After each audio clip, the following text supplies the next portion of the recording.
안녕하세요. 네, 고전 읽기 플립드 러닝 강의 4차시 시작하도록 하겠습니다.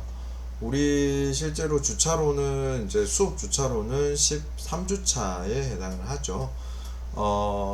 이제 책의 내용이 거의 다 마무리 이제 우리 다 거의 다 살펴봤고요. 교재 내용 거의 다 살펴봤고 이제 외국 고전 비교하기 마지막 파트가 남아 있어요. 마지막 파트는 우리나라에서도 꽤 이제 익숙한 소설 레 미제라블을 가지고 왔어요. 특히 뭐 예를 들어서 고전이라고 이야기를 하면 뭐 일종의 뭐랄까요? 뭐 서양의 뭐 철학서나 이런 것들을 생각을 하기 쉬운데 그러니까 철학서가 물론 굉장히 이제 많은 가치가 있기는 하지만 우리 이제 이 한국 고전과 비교를 해 나가는 데 있어서 굳이 이렇게 좀 이제 이해하기 어려운 내용들을 가져올 필요는 없을 것 같아서 좀 여러분들한테 익숙한 내용들을 제시를 하려고 했고 그런 이제 의도에서 이 레미제라블이라는 이제 고전 일종의 고전 소설이죠. 고전 소설을 가져오게 됐습니다. 그래서 여러분들 이제 해당하는 내용들을 좀 폭넓게 이제 설명을 해 드릴 거고 그런 부분들을 좀 우리나라의 고전들과 비교를 해 보시면 나름대로 이제 세계사적으로 이렇게 사람들의 의식이 성장해 왔구나 또 이제 어떤 차이가 있구나 또 어떤 식의 공통점이 있구나 라는 부분들을 좀 느낄 수 있는 그런 부분이 되지 않을까 싶은 생각입니다. 네, 기본 정보부터 일단 말씀을 드리도록 할게요. 일단 1862년에 나왔어요. 1862년에 나온 소설 최초로 나왔고, 이제 뒤에 다시 제가 설명을 드리겠습니다만, 우리나라도 이 이제 1800년대 같은 경우에 굉장히 좀 혼란스러운 시기였죠. 그래서 굉장히 좀 이제 힘든 시기 중에 하나였고, 그래서 이제 이 작품과 우리나라의 어떤 그런 고전들을 비교해 보는 것들이 상당히 중요한 작업들이 되지 않을까 싶어요. 저자는 뭐 빅토르 위고고 등장인물이 사실은 굉장히 많아요. 그 이제 민병대들이 이제 나오고 뭐 그 안에 수많은 사람들이 나오는데 그런 것들을 일일이 다 말씀드리기는 어려울 것 같고 좀 대표적인 인물들 몇 명만 이제 제시를 해드리면 장발장 뭐 이제 뭐 커제, 판틴, 자베르, 에포닌, 마리우스 뭐 이 정도 되는 뭐 이제 주요 인물들이 등장을 합니다. 장르로 따지면은 이제 역사 호근물이죠. 장편 소설이고 서사물이고 뭐 이제 그렇게 이야기를 할 수 있을 것 같고 최초의 이제 사파를 그린 사람들도 또 이제 따로 있었습니다. 이게 실제로 1862년에 이제 한 번에 이렇게 레 미제라블이라는 책이 딱 나온 건 아니고 1부, 2부, 3부, 4부, 5부가 이제 나눠서 순차적으로 발간이 됐어요. 그것도 이제 파리에서 최초로 출간이 된 건 아니고 이제 벨기에 브뤼셀에서 최초 발간이 되고 뭐 며칠 뒤에 이렇게 파리에서 또 이제 발간이 되고 하는 그런 방식이었어요. 그래서 조금은 이제 우리가 생각하는 일반적으로 생각하는 그런 이제 책의 발간 방식하고는 조금 다른 형태로 좀 이제 시리즈 같이 1, 2, 3, 4, 5권으로 발간이 됐다라고 생각을 하시면 될 것 같아요. 실제로 비슷한 시기에 이거 되게 이제 나오자마자 유럽에서는 되게 이제 선풍적인 인기를 끌었고 그런 선풍적인 인기를 끄는 과정에서 우리나라에도 상당히 빠르게 이제 수용이 됐어요. 말씀드릴 수 있는 게 1862년 정도가 되면 우리나라에 이제 서구 세력들이 진출을 하기 시작하거든요.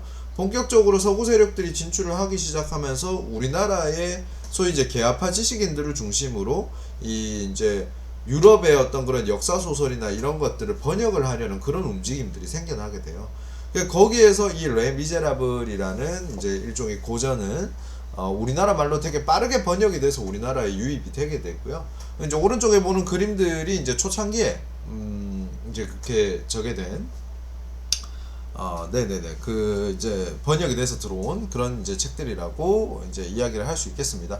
실제로 이제, 레미제라블이라는 말 자체가 불쌍한 사람들의 의미이기 때문에, 뭐, 애사, 뭐, 이런 식으로 뭐, 번역이 되기도 하고, 장발장의 서름, 뭐, 이런 식으로 이제 번역이 되기도 하는 등, 좀 이제 초창기부터 그 이제 유행을 하기 시작한 초창기부터 우리나라에 유입이 돼서 우리나라에서도 나름대로 되게 폭넓게 향유가 되고 있었다라고 생각을 하시면 되겠습니다.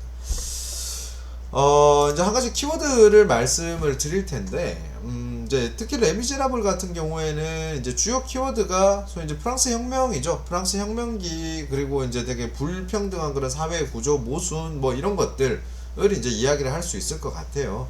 실제로 이제 뭐 일종의 프랑스 혁명과 관련된 그런 이제 키워드들이 레미제라블에서 상당히 많이 나오게 되는데, 그 부분을 말씀드리기 위해서 결국은 이 자본주의가 가지고 있는 결함, 뭐 문제 이런 것들에 대해서 좀 설명을 드려야 되지 않을까 싶어요. 이 이제 왼쪽에 나오는 이 그림이 아마도 이제 그 자본주의의 문제점을 제시를 해주고 있는 굉장히 이제 중요한 그림이 되는 것 같은데, 보시면 아시겠지만 이제 제일 위에 자본가가 있고 그 아래 정치인이 있고 그 밑에 군인이 있어요. 그 밑에 이제 일반 시민들이 있는 거죠. 근데 이제 이 자본가와 정치인과 군인들을 시민들이 이렇게 떠받들고 있는 이런 모양새잖아요. 이게 문제가 뭐냐면 자본주의라는 게 기본적으로 이제 사회 계층들, 돈을 기반으로 한 사회 계층의 불평등을 전제로 한 그런 이제 형태의 뭐 일종의 이념이죠.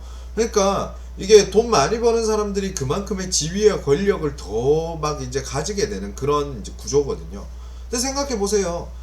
그러니까 우리나라도 지금 마찬가지입니다만, 여러분들 99%가 뭐 일종의 우리가 이제 요즘 현대 개념으로 이야기하면 소시민인 거죠. 99%가 소시민인데 이제 그 1%가 부를 독식하고 있는 구조예요. 근데 지금은 이제 전반적으로 사회적인 수준이 그만큼 훨씬 더 높아졌기 때문에 그나마 이제 뭐 소시민이라고 이야기를 하는 사람들 중에도 뭐 이제 또 먹고 살만한 사람들도 있고 또 더 힘든 사람도 있고 뭐 이제 여러 가지 그런 층위로 또 분화가 되지만, 이 당시에 이제 거의 근 90%에 가까운 시민들 같은 경우에는 진짜 막 하루 벌어 하루 먹고 살기 너무 힘든 그런 이제 상황이었던 거죠. 여러분들 생각해 보시면, 이런 거 생각해 보시면 알아요. 요즘은 여러분들 이제 현대에는 우리도 이제 7, 80년대에 굉장히 이제 그런 큰 갈등, 사회적인 갈등들을 겪었습니다만, 실제로 이제 뭐 우리는 지금 요즘 주 몇 시간이죠?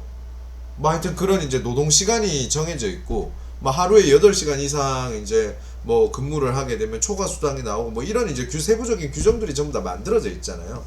근데 자본주의가 막 본격적으로 발전하던 그 시기에는 그런 규정이나 이런 것들이 아무것도 없어요. 그러니까 예를 들어 가지고 공장 사장이 공장의 직원들을 이렇게 막 고용을 해가지고 쓰는데, 공장 직원들을 막 하루에 17시간씩 이렇게 근로를 시킨단 말이야. 그러니까 죽을 맛이죠. 근데 돈은 안 줘요. 최저임금 이런 게 없잖아요. 그 죽을 맛이죠. 아주. 그래서 자본가 계급은 훨씬 더 작고 이제 부의 그런 이제 크기가 비대해지는데, 이 시민 계급들은 점차적으로 이제 진짜 말라 죽어가는 그런 형태가 되는 거죠. 그러니까 언젠가는 이 시민들이 봉기를, 그러니까 이제 투쟁을 할 수밖에 없는 거죠. 그 이제 별다른 이유가 아니에요. 그냥 먹고 살기 위해서 투쟁을 하게 되는 거야. 이게 근데 이제 프랑스 혁명은 조금 복잡해요. 이게 이제 1789년에 있었던 이 이제 사실 혁명을 프랑스 혁명이라고 주로 이야기를 많이 하는데, 그 뒤에 이제 1830년에도 그렇고 1848년에도 그렇고 혁명이 있었어요. 그 이제 광범위한 차원에서 이 전체를 프랑스 혁명이라고 이야기를 하기도 해요. 근데 여기에 이제 이 프랑스 혁명 같은 경우에는 이런 게 있었어. 그 자본가 계급이 점차 부상을 했어요. 자본가 계급이 부상을 했는데 1789년 그 당시는, 그러니까 여전히 중세의 그런 이제 봉건 체제, 그러니까 영주가 있고 뭐 기사가 있고 뭐 그래가지고 이제 그 귀족들이 통치를 하는 그런 체제였단 말이에요. 그 이제 그런 체제 속에서 사실은 자본가 계급이 부상을 했고 일반 시민들은 정말로 막 이제 막 먹고 살기 힘든 그런 상황이었단 말이야. 그런 상황 속에서 이제 자본가 계급이 돈을 가지기 시작하니까 뭔가 힘을 가지기 시작하는 거야. 그리고 이제 미국에서 독립혁명이 일어나고 거기에서 이제 꽃피운 그 자유의식들이 유럽에도 퍼지기 시작해요. 그러니까 이제 그래도 돈이 좀 있는 시민들을 중심으로 해가지고 우리가 왜 이렇게 살아야 돼? 라는 이제 이런 문제들이 생기는 거야. 그리고 사실은 일반 시민들은 봉건 체제 속에서도 똑같이 먹기 힘들었어요. 봉건 체제 속에서는 아무리 열심히 일을 해도 그 일을 하는 그 이제 뭐 성과물들이 대부분이 귀족의 어떤 그런 이제 주머니를 채우는 대로 그렇게 들어가게 되잖아요. 그러니까 불만이 막 극에 달하는 거야. 근데 여기에서 중요한 게 뭐냐 하면 사회 전체의 이 자본의 양은 사실은 이제 어느 정도 결정이 돼 있다고 생각을 하시면 돼요.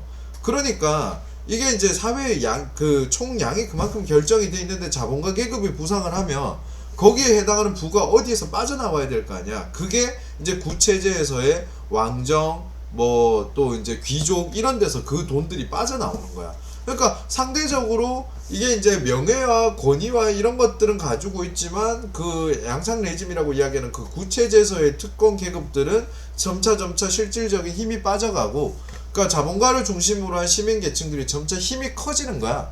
그래서 이제 이 구체제를 무너뜨리고 뭐 공화정, 제정, 군주정으로 계속해서 정치 체제가 변화하는 그런 모습들을 보이는 거죠. 그런 이제 프랑스 혁명, 그러니까 소위 밑에서부터의 혁명이 일어나서 성공을 한 케이스, 역사적으로 많지 않아요.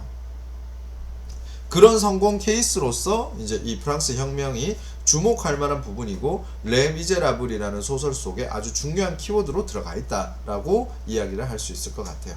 그래서 이런 부분들을 기반으로 해서 이제 레 미제라블 안에는 이제 뭐 여러 가지 그런 이제 키워드들이 있지만 국가 지배 체제에 대한 이런 저항 의식들이 주로 많이 나타나요. 사실은 이제 장발장이 빵 하나 훔치고 뭐 19년을 이제 복역을 하잖아요. 19년 근데 이제 요즘에 이제 인스타에 제가 얼마 전에 이렇게 그걸 보다 보니까 피드를 보다 보니까 장발장이 빵을 훔쳤으면은 19년 이제 막 징역 살만하다 뭐 이런 이야기들이 나오더라고요. 보니까 그러니까 실제로 그래요. 이게 프랑스에서 그 당시에 빵을 만드는 게 이렇게 조그맣게 이렇게 하나 만드는 게 빵 한 덩이가 아니거든. 빵을 막 이만하게 만들어요.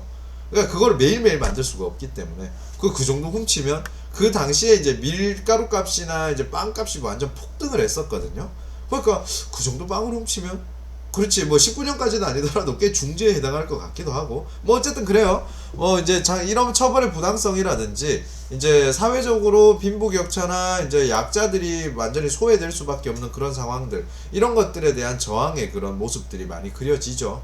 이제 학생 시위대의 저항이나 뭐 이런 부분들도 이제 제시가 되지만, 이제 시민들의 소극적인 그런 모습들로 인해서 결국은 좀 이제 비극적으로 정부 군대에 의해서 학살되는 그런 형태로 마무리가 되게 됩니다. 그리고 이제 계급에 대한 저항도 있죠. 이게 이제 판틴이 그렇죠. 이게 이제 한순간에 나락으로 떨어지고 이제 자베르 경감에 의해서 굉장히 탄압을 받는데, 거기에서 이제 그 당시에 이제 시장이 돼 있었던 장발장에 의해서 이제 일종의 구원을 받게 되잖아요. 근데 그런 구원을 받게 되는 그런 그러니까 상황 속에서도 사실은 판티는 그런 계급에 대한 그런 이제 소위 격차에 대한 그런 이제 불만 의식을 상당수 드러내게 됩니다. 근데 물론 그런 것들이 막 격렬하게 그런 비판 의식으로 나오는 건 아니고요. 좀 이제 감정적인 측면, 그러니까 감정적인 측면이 우선이 되는 형태로 그렇게 나오는 경향이 있습니다. 근데 이제 어쨌든 판팀도 되게 비극적인 죽음을 맞게 되죠. 근데 이제 여기에서 종교가 이렇게 역할을 하게 되는데, 이제 종교적인 구원을 하는 형태로 그렇게 마무리가 되게 돼 있어요. 그러니까 18세기 정도가 되면 종교가 이렇게 세가 되게 약해졌다라고 이야기를 많이 하는데, 그럼에도 불구하고 유럽 사회에서 종교가 가지고 있는 의미는 사실 굉장해요. 그래서 그런 부분들도 참고로 한번 생각을 해볼 만할 것 같고요. 그리고 이제 이런 사회가 혼란스러운 시기에는 굉장히 이제 부정적인 방법으로 뭔가 이제 생활을 하려는 사람들이 반드시 생겨나게 돼 있죠. 그런 부정적인 가족에 대한 저항의 모습들도 드러납니다. 이 이제 테나르디에 부부가 나오고 그 이제 딸 에포닌이 나오죠. 이 에포닌이 이제 그 물질적인 부를 이제 부당한 방법으로 추구하는 부부, 이제 이 가족에 대한 저항을 하게 되죠. 그 저항의 결과도 상당히 좀 비극적이에요. 이게 이제 학생 시위대에 참여를 하고 정부 군대에 의해서 살해되는 그런 형태로 이제 마무리가 되게 되거든요. 근데 이런 이제 비극적인 모습들이 계속해서 이어지는데도 작품 자체는 왜 어떻게 이제 그렇게 좀 뭐 일종의 희극이라고 이야기를 할 수는 없지만 되게 이제 좋은 마무리가 될 수 있을까라는 거, 거기에 이제 그 지점에 종교가 있는 거죠. 이게 좀 환상적으로 그냥 좀 해결을 하고 있다라는 비판을 받을 수밖에 없어요. 그러니까 사회에 이런 모든 문제들이 있는데 그게 종교적인 믿음으로 해결이 가능해, 이런 식으로 끝나고 있으니까요. 그런 부분들 좀 이제 생각을 해봐야 될 문제가 아닐까 싶어요. 자, 동시대 한국에는 여러 가지 사건들이 있었죠. 이때가 이제 철종, 뭐 고종 요 시기인데, 보시면 아시겠지만 1846년에 프랑스 함대가 이제 우리나라로 진출을 해요.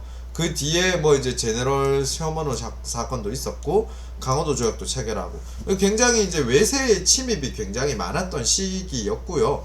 또 이제 동학이라든지 뭐 진주 밀란이라든지 우리나라 같은 경우에도 이제 밑에서부터의 혁명까지는 아니더라도 이렇게 살기 위한 몸부림들이 되게 부각이 되는 그런 시점들이었던 거죠. 그래서 그런 부분들 여러분들 이제 좀 주목을 해보실 필요가 있을 것 같고, 그리고 이제 실학사상이 유행을 한다든지 아니면 천주교가 전파가 된다든지 계급 갈등이 심화가 된다든지 이런 부분들 좀 이제 유럽에서의 그런 움직임들과 좀 어느 정도 닮아 있는, 그러니까 이게 세계사적인 측면에서 이 시기가 되면 민중 소위 이제 시민 계층들의 힘이 커지면서 목소리가 커지고 평등을 위한 그런 이제 움직임들이 시작된다라는 차원에서 이해를 하시면 될 것 같아요. 그렇기 때문에 여러분들 고전 같은 경우에도 잡가나 창가 이제 판소리 사설 위향문학 이런 것처럼 소위 이전 시기에는, 그러니까 이전 시기에 주도가 되지 못했던 계층들의 고전 작품들이 이 시기가 되면 되게 주목이 되고 굉장히 이제 활발하게 창작이 되고 향유가 되기 시작한다라는 거죠. 그래서 그런 부분들 좀 주목을 해볼 만할 것 같고, 그리고 이제 성리학자들 같은 경우에도 좀 이제 그 전대에 우리가 이제 생각을 했던 성리학자들과는 좀 다른 모습들을 보여준다라는 것들도 참고로 한번 생각을 해볼 만하겠습니다. 자, 레미제라블은 사실 고전을 기반으로 해서 만든 컨텐츠의 사례, 컨텐츠가 재생산된 사례 중에는 가장 성공한 사례 중에 하나가 아닐까 싶어요. 근데 여러 가지의 컨텐츠로 만들어진 건 아니야. 복합 컨텐츠도 아니야.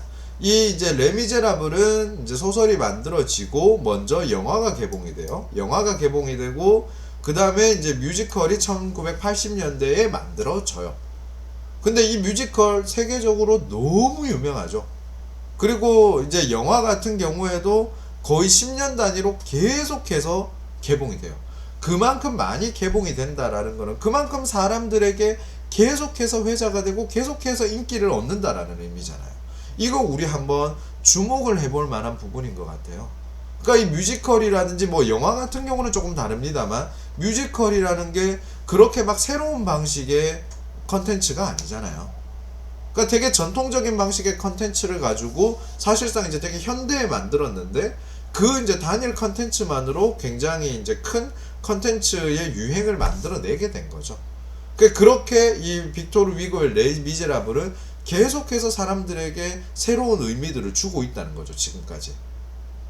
그러니까 우리가 이야기를 하는 새로운 뭔가 고전을 기반으로 한 컨텐츠를 새롭게 만들어낸다, 인식의 전환을 한다 라고 하는 부분들이 반드시 뭔가 변해가는 시대의 최신의 기술을 받아들이고 막 이제 변해가는 그런 이제 최첨단의 뭔가를 반영을 해야만 이런 컨텐츠들이 의미를 가지는 게 아니다라는 걸 이 레미제라블의 컨텐츠 재생산 사례를 통해서 확인을 할 수 있는 거죠. 이 부분들에 대해서는 조금 더 생각을 해 보시고 우리 이제 실제 본 수업 시간에 하는 그 이제 활동에서 어느 정도 녹여내시고 그 고민들을 담아내시면 될 것 같아요.